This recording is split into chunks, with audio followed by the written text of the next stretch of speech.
Bismillah, alhamdulillah, salatu wassalamu ala rasulillah sayyidina Muhammadin wa ala alihi wa sahbihi wa ala la hawla wa la quwwata illa billah. Subhanallah, alhamdulillah, wa la ilaha illallah, Allahu akbar, wa la hawla wa la quwwata illa billahil aliyil azim. Adada kulli harfin kutiba aw yuktabu abadal abidin wa dahrad dahirin.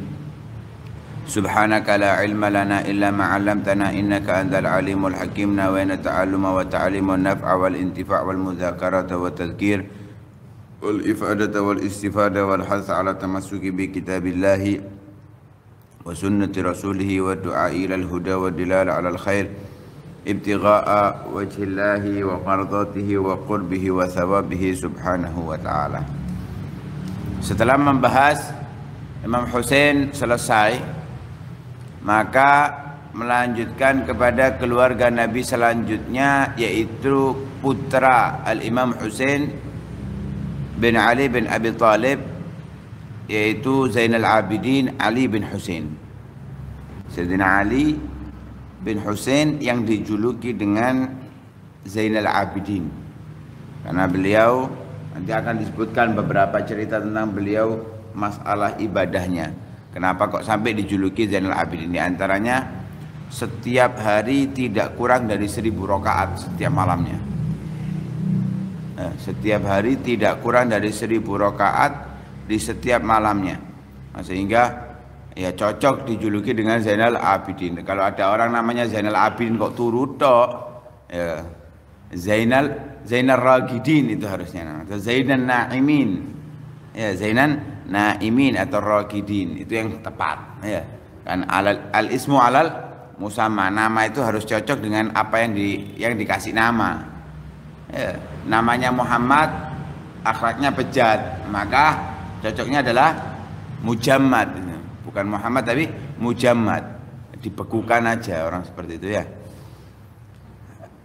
Beliau hidup dari tahun 38 Hijriah hingga 94 Hijriah, ya, dari 38 Hijriah sampai 94 Hijriah, ya, kisaran 56 tahun. 56 tahun. Nash'atuhu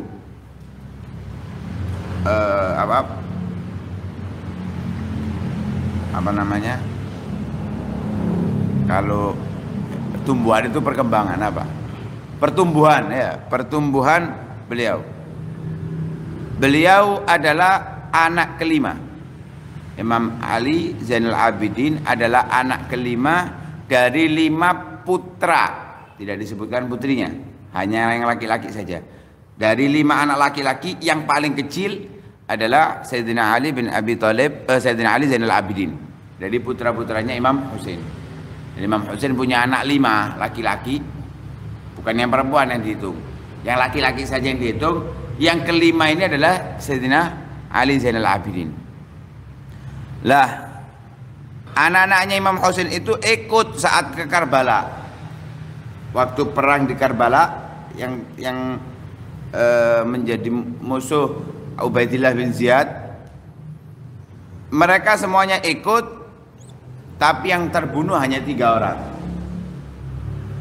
Yang terbunuh hanya 3 orang, yaitu Abu Bakar, Abdullah, dan Ali Al-Akbar.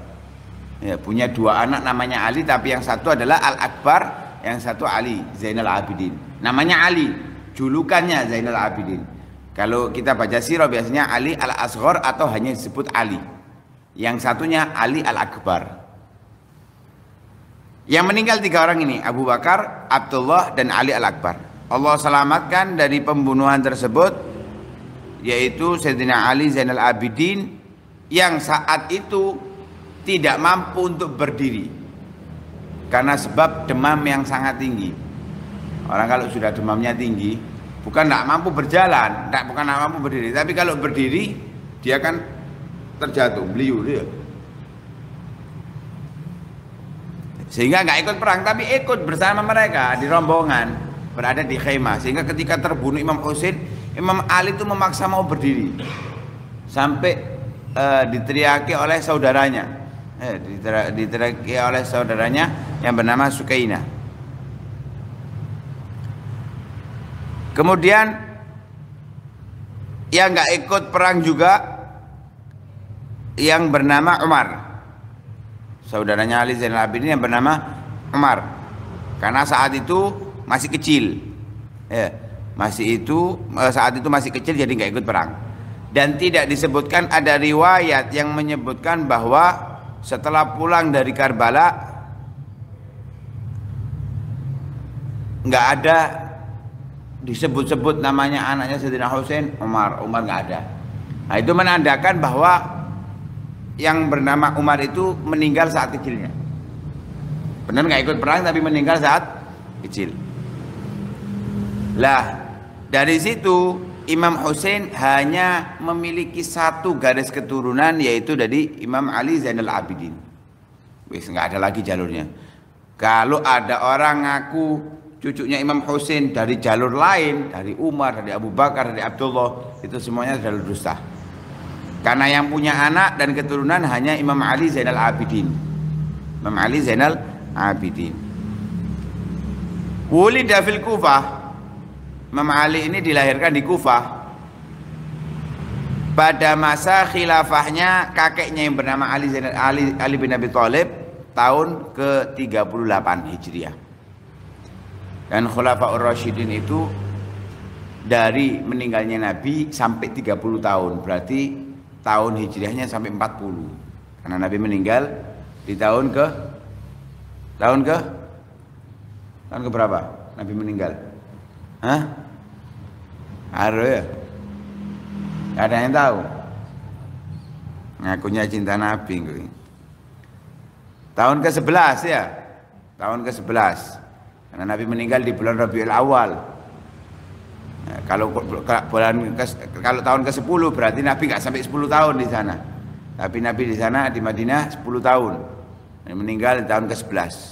Berarti harusnya berhenti masa Khulafaur Rasyidin itu di tahun 41. Di tahun 41, di awal-awal 41. Itu semestinya. Karena Khulafaur Rasyidin dimulai dari bulan Rabiul Awal ketika Rasulullah wafat. Dimulai Khulafaur Rasyidin. Dari situ dihitung 30 tahun. Pas lo ya, bukan 30 tahun itu dipasno tahun enggak. 30 tahun itu pas bulan-bulannya. Karena kalau dihitung dari masanya Sayyidina Abu Bakar, Sayyidina Umar, Sayyidina Utsman, Sayyidina Ali dan Sayyidina Hasan, itu pas 30 tahun. Ya, pas 30 tahun. Lah, lahirnya Imam Ali Zainal Abidin itu tahun ke-38. Jadi di masa kepemimpinan Sayyidina Ali bin Abi Thalib. Jadi menangi dua putu ya. Sayyidina Ali menangi punya cucu. Ibunya Imam Ali Zainal Abidin, ibunya adalah As-Sayyidah Al-Karimah Syahrbanu. Namanya ibunya Ali Zainal Abidin adalah Syahrbanu. Ini yang jarang diketahui orang. Ya, tahu. Siapa Syahrbanu? Syahrbanu itu adalah putrinya raja yang terakhir di Persia saat itu. Raja terakhir, setelah itu nggak ada lagi raja Persia. Raja terakhir Persia saat itu adalah bernama Yazdujrud. Ya, Yazdujrud. Itu diberikan sebagai hadiah. Diberikan sebagai hadiah, tapi dimerdekakan oleh Imam Husain, dinikahi. Dimerdekakan, dinikahi. Akhirnya punya anak yang bernama Ali Zainal Abidin. Saat nifas ibunya meninggal. Jadi Syahrbanu ini meninggal saat nifas dengan kelahirannya Imam Ali Zainal Abidin. Makanya ada dari sebagian kelompok itu yang mengaku cinta Ahlul Bait, yang diarahkan adalah Imam Ali Zainal Abidin bin Husain. Wis nggak ada. Yang disebut-sebut hanya Imam Husain. Ngakunya cinta Ahlul Bait. Kenapa? Kalau diselidiki, intinya itu bukan Imam Husainnya, tapi Syahrbanu-nya ini. Syahrbanu-nya ada di kerajaan Persia. Persia itu mana? Iran. Jadi paham ya? Di situ. Meninggal saat nifas sebab kelahiran Imam Husain. lam yudrik ahdath as-sanawatil akhirah min hayati jaddihi Ali radhiyallahu anhu. Enggak nututi kejadian-kejadian yang ada pada masa dan saat hidupnya kakeknya yang bernama Ali bin Abi Thalib. Karena masih kecil, khilafahnya masih ada 2 tahun lebih. Ya, 2 tahun lebih dari masa itu. Jadi usia 2 tahun, masuk 2 tahun melok perangan nggak masuk akal. Ya, masih 2 tahunan. Masih kecil, nggak tahu kejadian-kejadian yang ada di masanya Imam Ali bin Abi Thalib. Begitu juga nggak nututi di masa khilafah kepemimpinan pamannya yang bernama Hasan. Pamannya bernama Hasan bin Ali bin Abi Thalib, dan apa yang terjadi di masa beliau serta beliau turun jabatan memberikan jabatan tersebut kepada Muawiyah. Nggak tahu sama sekali, guys. Sehingga nggak lama ketika Imam Hasan turun jabatan, nggak mau tinggal di Kufah, kembali ke Madinah Al-Munawwarah bersama Sayyidina Husain serta Imam Ali Zainal Abidin beserta kebanyakan keluarganya ikut ke Madinah. Jadi Imam Ali Zainal Abidin, ayahnya Imam Husain, Imam Hasan, semuanya ini beserta keluarganya pindah ke Madinah lagi. Jadi Imam Ali bin Abi Thalib itu saat menjadi khalifah itu pindah ke Kufah. Jadi istilahnya kantornya itu di Kufah, guys. Kantor kepresidenannya itu di sana. Ketika Imam Hasan turun jabatan, Imam Hasan beserta saudaranya Imam Husain dan anak-anaknya mereka semuanya pindah ke Madinah lagi.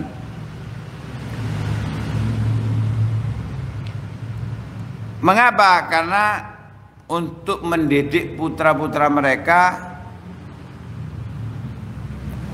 dengan pendidikan yang baik yang ada di kota Madinah, sehingga tumbuh di masa mudanya mendapatkan wirathah nabawiyah, warisan dari Nabi Shallallahu Alaihi Wasallam, dan mendapati tokoh-tokoh ulamanya sahabat dan ulama-ulama tabiin.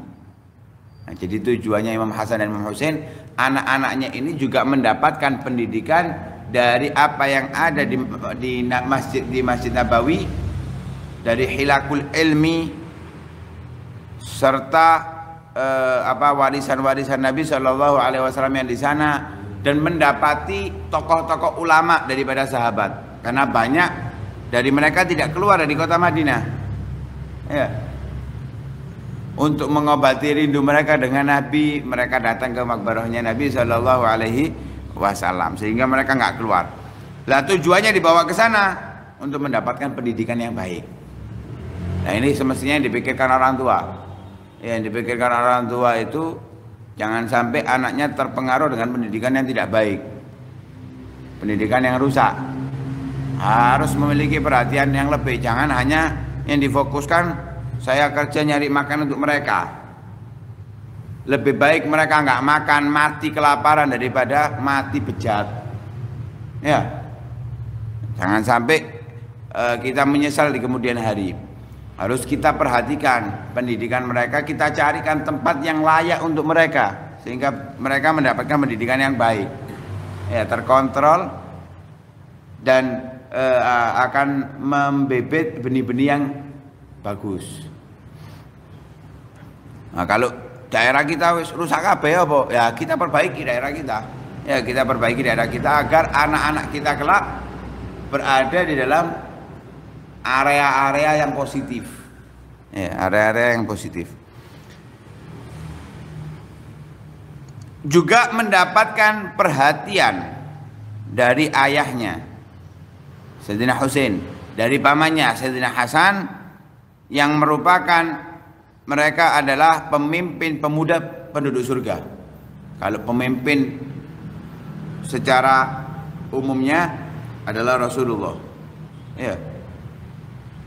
Pemimpin di bawahnya Rasulullah adalah Sayyidina Ali bin Abi Thalib, sebagaimana dikatakan oleh Rasulullah saat Sayyidah Fatimah mengeluh akan 2 hari tidak makan ya kepada Rasul sallallahu alaihi wasallam. Rasul mengatakan ikna'i bi ibni ammiki laqad zawwajtuki sayyidan fid dunya wa sayyidan fil akhirah. Ya, aku nikahkan kamu dengan seorang laki-laki yang menjadi pemimpin di dunia dan pemimpin di akhirat. Sayyidina Ali bin Abi Thalib. Untuk kalangan pemuda, pemimpinnya adalah Sayyidina Hasan dan Sayyidina Husain. Juga yang merupakan mereka adalah cucu-cucunya Rasulullah sallallahu alaihi wasallam. Sehingga Imam Ali Zainal Abidin menjadi pemuda tumbuh dengan pertumbuhan yang baik. Gemar untuk mendatangi ilmu, khususnya ilmu fikih. Sehingga beliau itu setiap hari pergi sehingga beliau menjadi yang terbaik daripada pemuda para tabi'in. Kan termasuk tabi'in Imam Ali Zainal Abidin, kan nututi Rasulullah. Yang ditemui adalah para sahabat Rasul sallallahu alaihi wasallam. Dengan pembelajaran pendidikan yang demikian, Sayyidina Ali unggul dari para pemuda yang ada saat itu. Apa yang unggul? Keilmuan dan kewaroannya. Ya, dari masa muda mereka sudah waro. Saiki waro-waroan, gak warok temenan. Gak sing nom tok, sing tuwek-tuweke ulama-ulamake kabeh waro-waroan ya, kebanyakan sekarang. Diriwayatkan oleh Nafi' bin Jubair bahwasanya beliau Nafi' bin Jubair ini berkata kepada Imam Ali Zainal Abidin, "Ghafarallahu lak, mudah-mudahan Allah mengampuni dosamu." Bukan berarti banyak dosanya ya, enggak. Hanya sekedar dosa. Biasanya mereka menggunakan kalimat-kalimat seperti itu ya. Ghafarallahu lak anta sayyidun nas wa afdaluhum. Engkau ini adalah pemimpin manusia. Ya, karena cucunya Rasulullah, ya cicitnya Rasul sallallahu alaihi wasallam. Dan engkau adalah paling mulia daripada mereka. Maksudnya dari kalangan tabi'in, bahkan dari sebagian sahabat Rasul sallallahu alaihi wasallam. Anta sayyidun nas wa afdaluhum, tapi tadhhab ila hadzal abd, kamu mau masih datang kepada hamba seperti ini. Yang dimaksud adalah Zaid bin Aslam. Wa tajlis ma'ahu, kamu duduk bersamanya. Nah, tujuannya Imam Ali Zainal Abidin datang kepada Zaid bin Aslam, yang termasuk tokohnya para tabi'in atau tokohnya sahabat, ulama. Datang kepada beliau tujuannya belajar ilmu. Katanya Nafi' bin Aslam, semestinya mereka yang datang ke Anda, walaupun tujuannya untuk mengajari, biarkan mereka yang datang. Ini ngajarkan kepada para sayyid sebetulnya ya. Jangan merasa karena Anda sayyid, Anda keturunan Nabi terus minta didatangi, minta dimuliakan toh. Enggak. Lihat apa kata Imam Ali Zainal Abidin. Ini juga untuk para anak-anaknya pejabat, anak-anaknya orang yang berduit ya, jangan hanya minta didatangi. Lihat apa yang dikatakan oleh Imam Ali Zainal Abidin. Faqala innahu yanbaghi lil ilmi an yutba'a haitsu makan. Semestinya ilmu itu diikuti dimanapun ia berada. Artinya bukan ilmunya yang diikuti. Orang yang memiliki ilmu, ketika kita ingin mendapatkan ilmu yang mereka ajarkan, ikuti dimanapun. Misalnya dijak nang tong sampah wis. Ya nggak mungkin tapi kan. Maksudnya kemanapun orang yang berilmu itu tinggal, duduklah bersama mereka, dekati mereka. Bukan harus tekan aku bayar kok. Yang kamu bayar untuk memberikan kepada mereka orang-orang yang mengajarkan ilmu itu tidak sebanding. Ya, karena Rasul Shallallahu Alaihi Wasallam yang memerintahkan langsung jalisul ulama, bukan al ulama jalisul juhala, jalisu ahla baiti Rasulillah alladzina la ya'lamuna al ilma.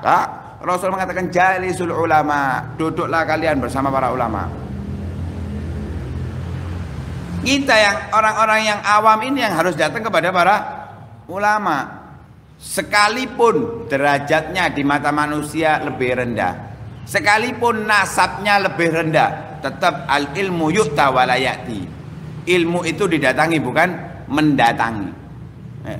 Nah, karena itu kalau merasa saya bayar dengan mahal kok 1 miliar, digaji 1 miliar, bukan 1 bulan, 1 mata pelajaran, nggak cukup kalau dibandingkan.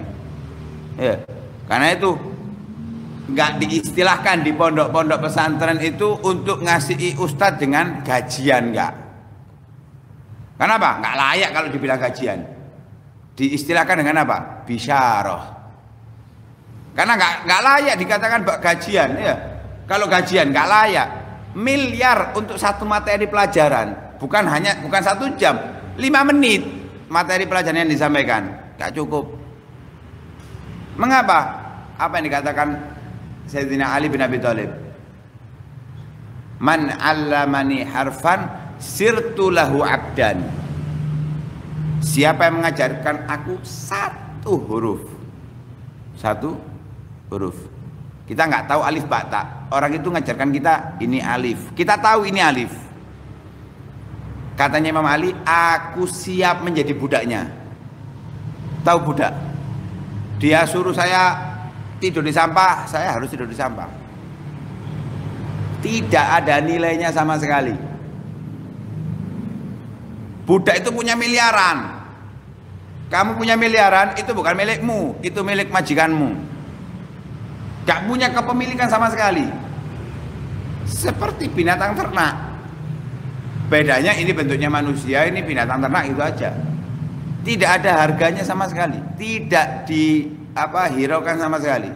Apalagi di zaman jahiliyah, para budak, wah, mereka disiksa habis-habisan. Islam aja memberikan kemuliaan kepada mereka. Walaupun derajatnya budak, tapi kita harus menghormati mereka, harus memuliakan mereka. Apalagi mereka adalah orang-orang yang bertakwa, seperti Bilal bin Rabah, ya, atau Ibn Athaillah As-Sakandari, atau siapa itu di antara para budak yang dimerdekakan gara-gara banyak ibadah, ya. Dan waktu dimerdekakan pun malah mengeluh, enakan jadi budak. Kenapa? Ibadahnya double, ibadah kepada Allah dan mentaati perintah sayyidnya. Kalau jadi orang awam, jadi orang umum, ya, orang desa, maka pemimpinnya banyak, repot. Kalau ini kan cuma 1, bos itu, majikan itu dengan Allah Subhanahu wa ta'ala, nggak repot. Itu yang beliau rasakan. Nah, karena itu harus kita mendatangi ilmu dimanapun. Jangan pernah meremehkannya, walaupun lebih muda atau lebih rendah derajatnya. Jangan pernah merasa kita enom, aku kan duwe ya, jangan teko nang nggenku. Iki wong jago kandang iki kok turu ae wis ya. Karena itu semestinya kita mendatangi ilmu untuk mendapatkan meraih kemuliaan yang diberikan oleh Allah Subhanahu wa ta'ala bagi orang-orang yang mencari ilmu, sehingga kita tergolong orang-orang yang dikatakan oleh para ulama talibul ilmi, orang-orang menuntut ilmu dengan benar. Wallahu a'lam bishawab. Fatihah.